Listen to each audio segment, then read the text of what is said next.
नमस्कार, न्यूज 24 के खास कार्यक्रम कुंभ मंथन में आपका स्वागत है। कुंभ मंथन में आप सुबह से लगातार संतों को, गुरुजनों को सुन रहे हैं जो कि अलग अलग विषयों पर अपनी राय, अपना विचार रख रहे हैं। बहुत कुछ उनसे सीखने समझने को मिल रहा है। और अब इस सत्र में हम बात करेंगे गंगा की, पतित पावनी, मोक्षदायिनी, जीवनदायिनी गंगा की।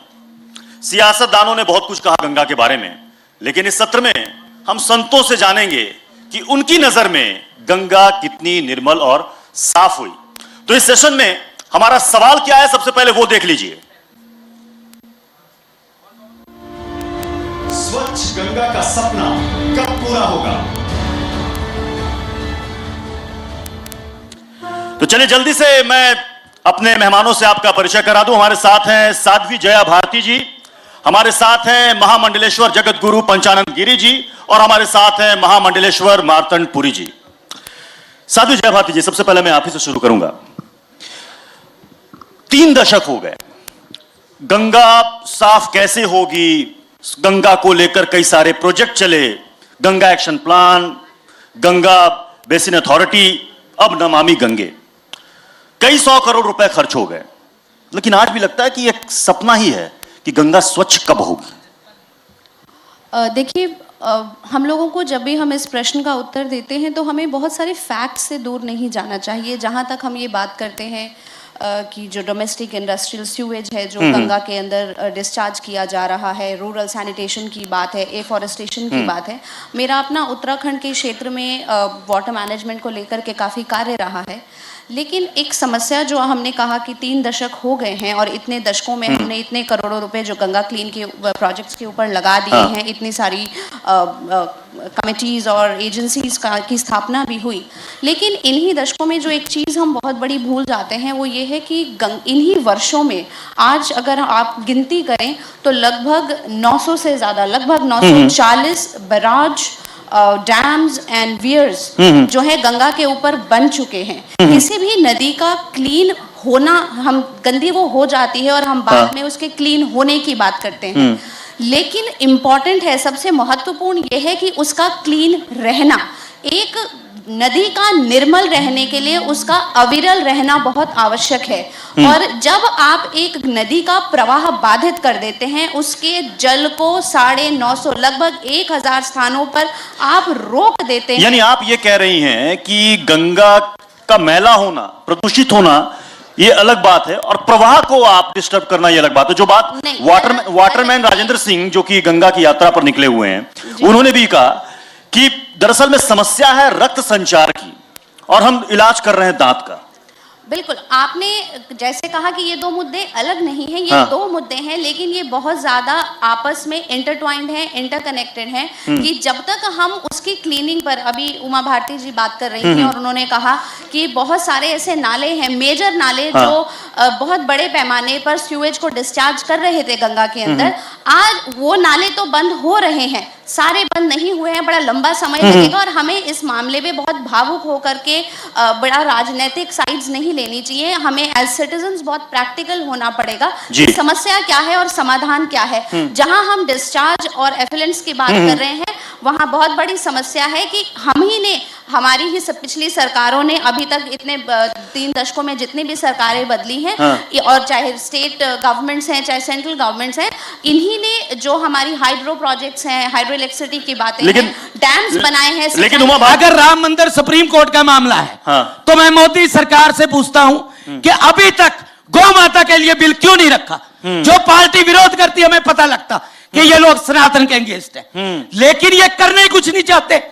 ये सिर्फ हिंदू का नाम लेकर हिंदुओं का शोषण कर कर हिंदुओं का कत्ल करा रहे हैं। यानी आप कह रहे हैं हिंदुत्व के नाम पर राजनीति होती है। मार्तंड पुरी जी, इन्होंने एक बात कही कि चुनाव के वक्त सारी चीजें याद आ जाती है, राम मंदिर याद आ जाता है, गौ माता याद आ जाती है, गंगा याद आ जाती है, लेकिन मुझे नहीं लगता कि राम मंदिर और गौ माता को लेकर जो मूड और जो बातें दिखती हैं और जिस चीज को बार बार हाईलाइट किया जाता है, मां गंगा को लेकर वो गुस्सा, वो नाराजगी, वो जन आंदोलन अभी तक दिखा नहीं। मार्तंड पुरी जी, देखिए, राजनीति का चरित्र केवल वोट पाना है, और आज दुर्भाग्य है कि धर्म का कार्य अनुशासन करना है, राजनीति का कार्य शासन करना है, लेकिन हमारे बहुत से धर्मगुरु धर्माचार्य, मैं क्षमा चाहूँगा कि राजनीति के चेरी बन गए हैं, उनके सामने कटोरा लेके खड़े रहते हैं।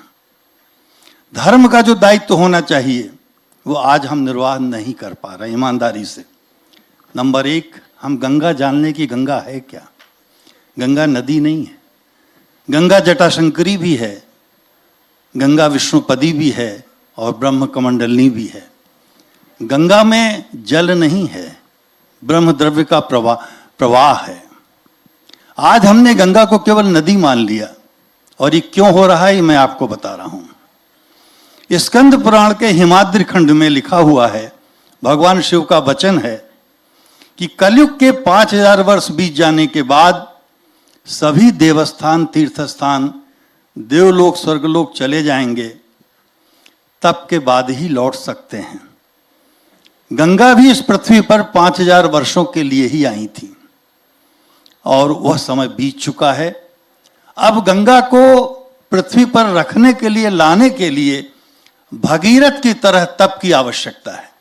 यह राजनीति से नहीं होगा, यह पूरे भारत की आत्मा से होगा, क्योंकि गंगा भारत की अस्मिता, भारत की आत्मा, भारत की आस्था का प्रवाह है।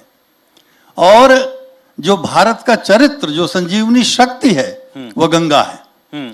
हमने केवल आज गंगा को नदी मान लिया है। मैं ये कह रहा हूं, अभी कुंभ में 10-12 करोड़ जो लोग आएंगे, ऐसा प्रोग्राम क्यों नहीं बनाया जाता कि जो भी स्नान करे वो एक शपथ ले कि हम गंगा मां को शुद्ध करने के लिए कार्य करेंगे।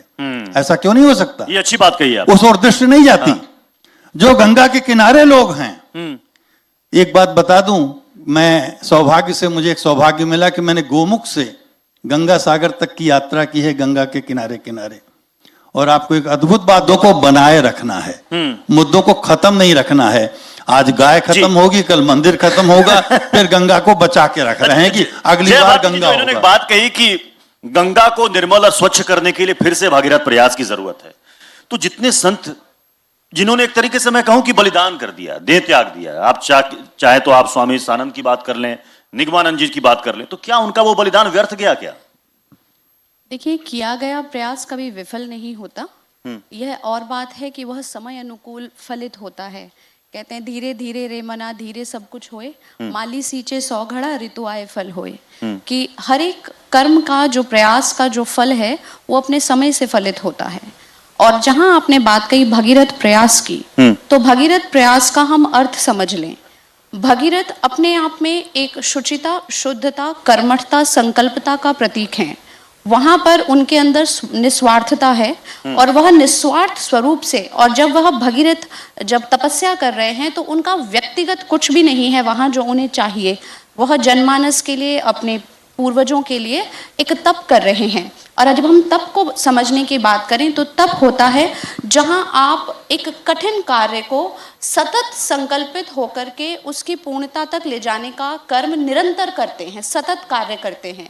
और गंगा को जब हम निर्मल और अविरल बनाने की बात कर रहे हैं तो हमें यह समझना पड़ेगा कि आज भी संगठित, संकल्पित और सतत प्रयास की जरूरत है। और यहाँ पर हम सबको अपना अपना कर्म समझना होगा। जहाँ हम सरकारों की बात करते हैं, योजनाओं की बात करते हैं, अभी आपने थोड़ी देर पहले एक प्रश्न पूछा कि फिर इन सारे प्रोजेक्ट्स की, इन सारी कमेटीज की यूटिलिटी क्या है, इनकी क्या सिग्निफिकेंस है, क्या रेलेवेंस है। देखिए, अगर अभी हम देखें पिछले 10 साल या पिछले 5 साल के अंदर भी, तो जो सीवेज डिस्चार्ज है गंगा के अंदर, उसमें रिडक्शन आया है और बहुत बड़े पैमाने पर आया है। और जो सबसे पोल्यूटेड कानपुर का जो स्ट्रेच है उसमें भी बहुत ज़्यादा रिडक्शन रहा है। और ये रिडक्शन में सिर्फ जो डिस्चार्ज है, जो इंडस्ट्रीज हैं, हमें ये प्रश्न अपने आप से भी पूछना पड़ेगा कि हाँ, हम कह रहे हैं कि वो डिस्चार्ज गंगा में नहीं होगा, लेकिन क्या आप वो सारी इंडस्ट्रीज बंद कर देंगे? जिस दिन वो इंडस्ट्रीज बंद होंगी, हम ही लोग चिल्लाएंगे, एक मिनट, इतने सारे लोगों के आप लोगों ने रोजगार खत्म कर दिए, एम्प्लॉयमेंट खत्म हो गया। एक बात। दूसरी चीज, मैंने जो अभी आपसे बात कही कि हम लोग प्रॉब्लम ना एक सिंगल नहीं है कि गंगा पोल्यूटेड है। गंगा पोल्यूटेड है, एक गंगा का जो वाटर डिस्चार्ज है वो रिड्यूस हो गया है, जो गंगोत्री से लेके आ रहा है, एक, दो। तीसरी चीज जो है कि जो गंगा का कैचमेंट एरिया है, जहां से भी कोई भी नदी चलती है, वहां पर उसका एक कैचमेंट बनता है। उस धर्म कभी भी किसी वैज्ञानिकता या धर्म आस्था है। धर्म वैज्ञानिक भी है, इसीलिए भगवान कृष्ण ने कहा ज्ञान विज्ञान सहितम यज्ञ ज्ञात्वा मोक्षसे शुभात्, कि मैं ये आध्यात्मिक ज्ञान तुझे विज्ञान के साथ देता हूँ। जहाँ हम गंगा के प्रति आस्था की बात कर रहे हैं, वहाँ हमें वैज्ञानिक तत्व और भूमि तो क्या पंचानन गिरी जी, अब तक जितने भी प्रोजेक्ट्स बने, क्या वो मतलब प्रैक्टिकली नहीं थे, या फिर वैज्ञानिक प्रमाण उनका नहीं था कि किस आधार पर आपको करना है? तब तो इतने करोड़ रुपए गंगा के प्रवाह में बह गए और अभी तक गंगा स्वच्छ नहीं हो पाई। तो क्या मतलब अब लोग ये उम्मीद लगा के बैठे कि कोई बड़ा चमत्कार होगा, आंखें मूंदे आंखें खोले गंगा स्वच्छ हो गई? देखिए, ऐसा है, चमत्कार तो 1 मिनट में हो सकता है। अगर सरकारें जितने बिजली के 3 दशक में कोई चमत्कार तो अभी तक मैं नहीं बता रहा हूं, हुआ। जितने बिजली के, क्योंकि करना नहीं चाह रही ना, जितने बिजली के प्रोजेक्ट लगा के हर जगह पे जहां जहां माँ का बहाव उन्होंने रोका है, उसको हटा दे। जब अपनी माँ बहाव में चलेगी, वो तो सबका गंद धो देगी, चाहे वो कानपुर है कहीं है। अगर आपको इतनी बिजली की जरूरत है तो कूड़े से भी तैयार हो सकती है, जीरी के फूस से भी तैयार हो सकती है, लेकिन फिर पैसे नहीं खाए जाएंगे। जब गंगा निर्मल हो जाएगी तो आपका ना महकमा बनेगा, ना आपको कमीशन आएगी, ना अफसरों का। कुंभ की बात कर रहे हो, कुंभ मंथन पे बात कर रहे हो, तो अभी तक कुंभ में जाके देखो कि शौचालय और पानी की तो सुविधा नहीं। पब्लिसिटी आपने इतनी कर दी कि ये कुंभ कमाल का कुंभ है। अभी अभी थोड़ी देर पहले मेरी कुंभ में बात हुई है, वहां क्रिश्चियनों को इतनी जमीन मिल रही है लेकिन महात्माओं को नहीं मिल रही। ऐसा लग रहा है कि किसी पोप का कार्यक्रम है।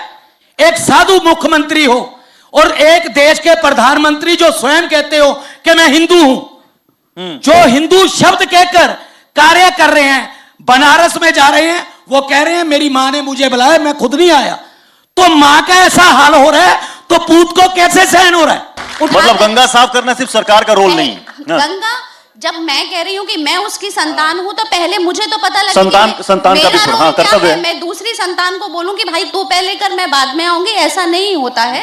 मैंने व्यक्तिगत क्या किया? अगर हम धर्माचार्यों की बात करें और अगर हम धर्म की बात करें, तो सबसे पहले जो धर्माचार्यों की स्ट्रेंथ है, जो धार्मिक संस्थानों की स्ट्रेंथ है, जो संतों की स्ट्रेंथ है, जो हमारा बल है, वो ये है कि हम सबसे ज्यादा जनता और जनमानस के संपर्क में हैं। और सबसे महत्वपूर्ण कार्य जो हम निर्वाह कर सकते हैं कि वह लोगों को संवेदनशील बनाना, कि वह व्यक्तिगत तौर पर गंगा को प्रदूषित न करें। पहली चीज जो होता है, इंडिविजुअल लेवल पे जो लोग कैचमेंट एरियाज में रह रहे हैं, आप उन लोगों को देखें, इंडिविजुअल लेवल पर देखें कि बहुत सारी कम्युनिटीज, बहुत सारे समुदाय ऐसे हैं जो कैचमेंट एरिया के डेवलपमेंट और कंजर्वेशन पे काम करते हैं। आप उन्हें स्ट्रेंथन कीजिए। अभी बहुत अच्छी बात मार्तंडपुरी जी ने कही कि जो भी ट्रिब्यूटरी नदियां थी, जो सहयोगी नदियां थी, जब वहां से जल प्रवाहित होकर के मेन रिजर्वायर में आएगा नहीं तो अविरलता कैसे बनेगी? अब मोदी जी कहीं से सिर पे पानी ला करके थोड़ी ना गंगा में डालेंगे कि भाई मोदी जी ने अविरल नहीं करी कि भैया ले आओ कहीं से पानी। नदियां तो आप प्रदूषित कर रहे हैं।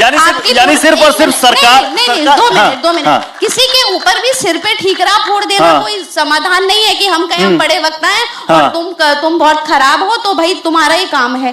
गंगा प्रदूषित करने में व्यक्तिगत तौर पे हम लोगों का क्या क्या योगदान है, ये यानी सिर्फ और सिर्फ सरकार पर छोड़ देना या सरकार से उम्मीद लगाए बैठे रहना जरूरी नहीं। कुंभ मंथन में आत्ममंथन की बात कीजिए कि हम लोग अपना व्यक्तिगत कार्य करें और यदि कोई परियोजना है तो उसमें सहयोग कैसे करें। खंडन, हम कहते हैं कि वोट की राजनीति बंद हो तो खंडन का संस्कार भी बंद हो। अच्छी बात आपने कही कि इस कुंभ मंथन में कि कम से कम लोग आत्ममंथन करें। गंगा को लेकर सिर्फ सरकार से उम्मीद लगाए बैठे रहना या फिर सरकार पर दोष मर देना कि सरकार नहीं कर पा रही। सरकार की जिम्मेदारी है, जरूर है, लेकिन लोग भी सोचे और समझे कि गंगा मां उन्हीं के लिए है, उन्हीं की भलाई के लिए है, मोक्ष यहीं से मिलेगा, जीवन भी यहीं से मिलेगा। तो इसलिए लोग आत्ममंथन करें और इसकी इस दिशा में कोशिश करें। भागीरथ प्रयास सुनने में बड़ा लगता है कठिन है, लेकिन नामुमकिन नहीं है। बहुत बहुत शुक्रिया आप सभी का कुंभ मंथन में इस सत्र में शामिल होने के लिए। एक छोटे से ब्रेक